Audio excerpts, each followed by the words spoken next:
বন্ধুরা আজ বানালাম লাউয়ের ঘন্ট, দেখে নাও রেসিপি কেমন লাগলো। লাউয়ের ঘন্ট বানানোর জন্য এই যে রসুনটাকে আগে থেতো করে নেব। রসুনগুলোকে আমরা যেরকম করে ছেঁচে নেব। এদিকে কড়াইয়ে তেল দিয়ে দিয়েছি, ধোঁয়া উঠে গেছে কড়াইয়ে তেলের। রসুন আর এদিকে 4টে কাঁচা লঙ্কা দেবো, যে যেরকম ঝাল খাবে সেই অনুপাতে দেবে। এদিকে কড়াইয়ে পাঁচফোড়ন দিয়ে দিলাম, কড়াইয়ে। তারপরে রসুন দিয়ে দিলাম।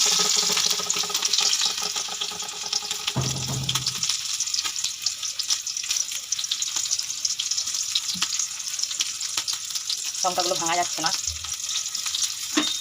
একটু লাল লাল হওয়া তক্ষ ভেজে নেবো। এবারে লাউগুলো দিয়ে দেবো আস্তে আস্তে।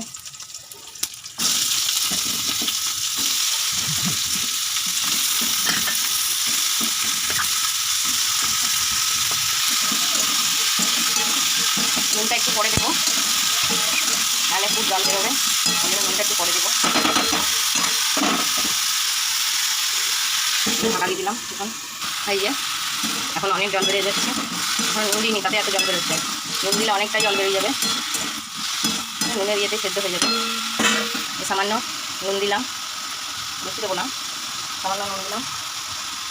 দিয়ে হলুদ পরিমাণ মতন, খুব কমই দেবো হলুদ, বেশি নুন হলুদ দিলে থাকবে না। এবার জল বেরোবে আরও।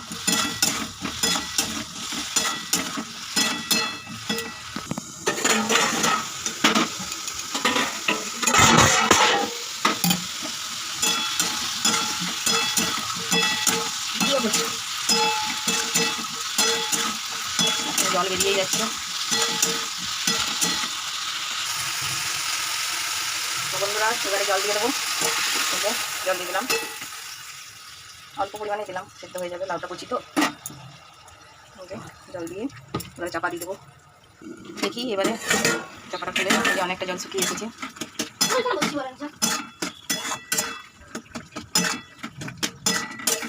আরও একটু জলটা মরবে, তারপরে আমরা নামিয়ে দেবো। নামাবার সময় হালকা চিনি দিয়ে দেবো, তাহলে খেতে বেশ ভালো লাগে। হালকা চিনি দিয়ে দেবো। এই যে হয়ে গেছে, এবারে নামিয়ে দেবো। লাউয়ের ঘন্টা হয়ে গেছে, এটাকে নামিয়ে নেবো। শুকনো শুকনো করে দিয়েছি একবারে।